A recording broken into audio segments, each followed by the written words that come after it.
some of the demands and pressures that you all are facing right now? Deadlines, budgets. That's it, deadlines and budgets? Time. What is that?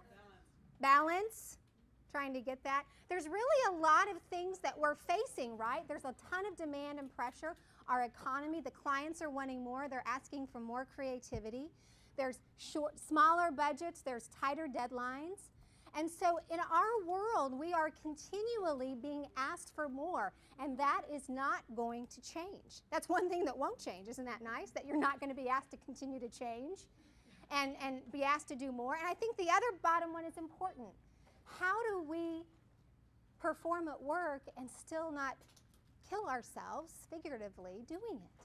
How do we still have a sense of well-being? Where is our edge to be found? And that's where I think emotional intelligence comes into play. How do you push through that pressure? So that's really what we're going to talk about today. And I do have a few engagement agreements because I'll have you interact. I will maybe have you interact with me or interact with each other at the table. So a few of mine include DTEC, which you already did that. We made that easy for you. Be present. Be here.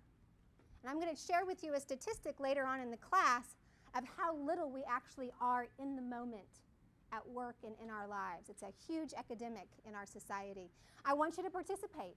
If you tend to be a little bit more of an introvert, I want you to be a little bit more extrovert and participate more. If you are an extrovert and you're always the one sharing, I want you to pull back a little bit more. That would be me. Learn like a new beginner. We're going to talk about living in the gray zone, right? Not being too much of one thing. For the leaders in the room, you've been through this, parts of it before, but if you go into something and learn as if you've never heard it before, it will stick with you. You will learn better. So really open up and learn like a child, like a new beginner. Vegas rule. That doesn't matter too much today, but it might in conversation. Speaking of Vegas, where I learned, what is the Vegas rule?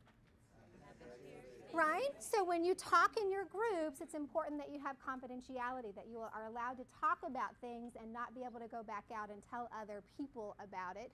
Escort elephants. What's an elephant? Memory. That's a good one. That's an elephant. So elephants are highly emotionally charged issues. Issues that kind of have left emotional residue and something's not quite right. It's the stuff that you need to talk about, but you don't talk about, right? The elephant in the room, absolutely. It's the meeting we have after the meeting. At the water cooler. There's no more water coolers really anymore, but you know that phrase. Pardon? What are we supposed to do with this? Talk about them. Okay. So get them out of the room by talking about them. Talk about the difficult stuff because they are emotionally draining, and that's what we're going to learn today. Be open-minded about some of the things you're going to learn. In fact, when you hear the term emotional intelligence, the word emotion kind of conjures up what? Especially guys. Ew, right? Are we going to sing Kumbaya? What else do you think of with emotions? Feeling, cooties, right? Touchy-feely. Yeah. But what we're going to actually find out today is that emotions are absolutely tied to science. We're actually going to learn a little bit of science today.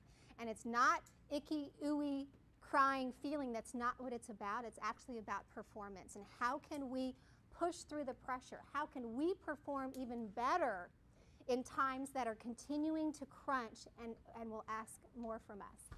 Have fun, and then there's a couple things. Manage your sidebars, especially at small tables. You kind of want to chat about something. Share with the whole table or share with the whole group. No fire hosing. What's a fire hose do?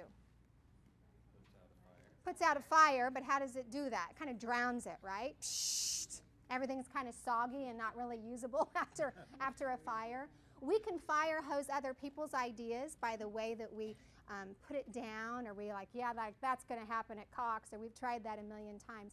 Any and all ideas are good, and good ideas come at different times. So even an idea that didn't work a year ago could be something that works now because things are changing. Bottom line it. If you're talking, get to the point. Manage your storytelling. We all know people who kind of tell stories. No disclaimer. What do I mean by a disclaimer? Huh? no rules. You know, people, and maybe you've done it, I'm kind of new here, so I'm not sure if I really have an opinion that counts, but here's what I think, right? You might think this is a really silly idea, but I want to have a house in New York, I want to have a house on the beach, right? Don't disclaim what you're getting ready to say. Just go ahead and say it. It saves us time in these types of meetings, and it makes your communication much more confident and much more stronger.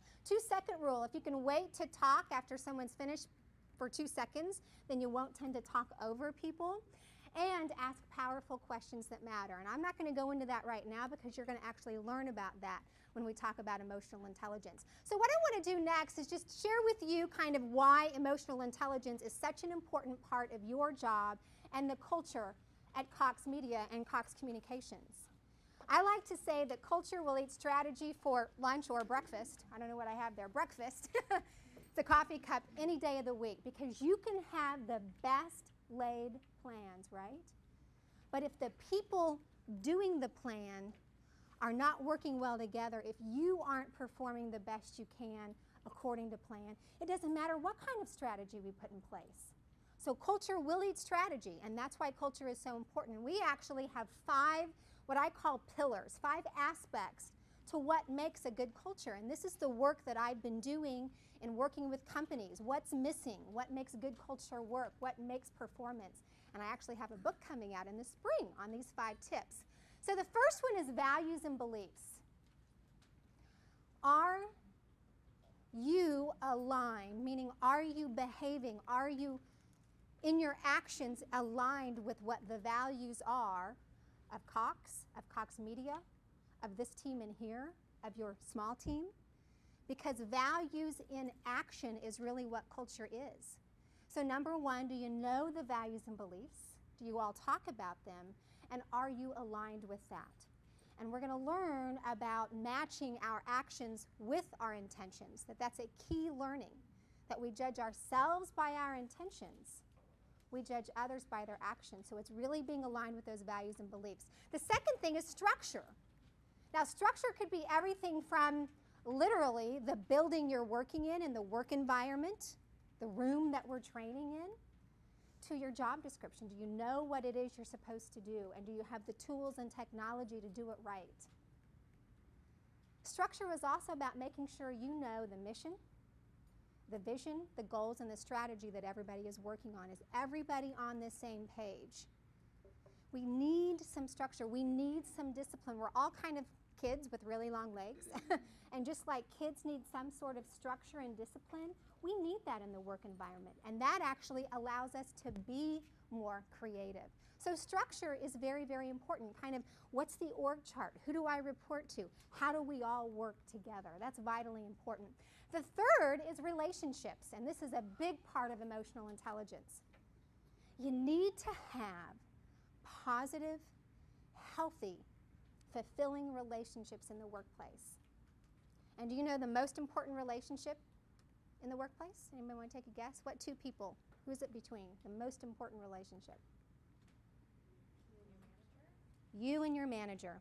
So your relationship with your boss is the most important relationship. And if you don't feel close to your boss, and if you feel like you need to do some more work on that, I encourage that, because there's huge productivity issues. And managers and leaders in the room, what kind of relationship do you have? So it's trust as the foundation. It's coaching each other. It's encouraging each other. I love what Tim Sanders calls being a love cat. And being a love cat means that you know who your peeps are. These are my peeps, and I'm going to take care of them. And that you share all of your knowledge, and that you have great compassion for them. You help them succeed, and you're there for them when they fail. So relationships are vitally important. You've got to learn to be love cats. The next pillar is communication, right? That's the name of your company, Cox Communications. But it seems like communication is just never quite right, kind of like technology. You never quite get there, which is why it's one of the pillars. And communication is everything from how often you're communicated to in a large group, to how you communicate one-on-one, to what kind of feedback you're getting on your performance, what kind of recognition, to emails. I can do a whole day's session on the power of email and how we don't email very well. So communication is vitally important. And the last is legacy. That in order to create a good culture, no matter what your position is here at Cox Media, think about, Stephen Covey says, begin with the end in mind. What kind of legacy do you want to leave? What would you want people to say about you if you were to leave or when you retire?